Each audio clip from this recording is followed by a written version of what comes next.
La Corse, possiblement le territoire le plus impacté en ce qui concerne la hausse du prix de la taxe foncière en 2026, une hausse de 63 € prévue en moyenne.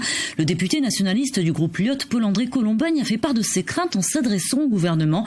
Il demande à ce que la mesure soit adaptée aux spécificités de la Corse. Les explications de Ludmila Zi avec Axel Bouchon.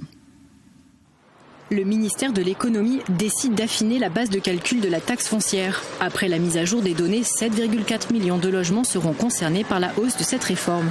La réévaluation va concerner 25% des maisons et 15% des appartements, avec de fortes disparités entre les départements. En Haute-Corse, plus de 60% des habitations vont être réévaluées et 45% en Corse du Sud. Le député de la seconde circonscription de Corse du Sud, Paul-André Colombagne, conteste la réforme nationale de la taxe foncière sur l'île. Dans un courrier adressé à la ministre de l'Action et des Comptes publics, publié sur les réseaux sociaux, il réclame une révision rapide du dispositif. Il est indispensable que l'État prenne en considération la singularité du territoire afin d'éviter une hausse brutale concentrée sur une majorité de ménages qui ne peuvent supporter une charge fiscale supplémentaire de cette ampleur.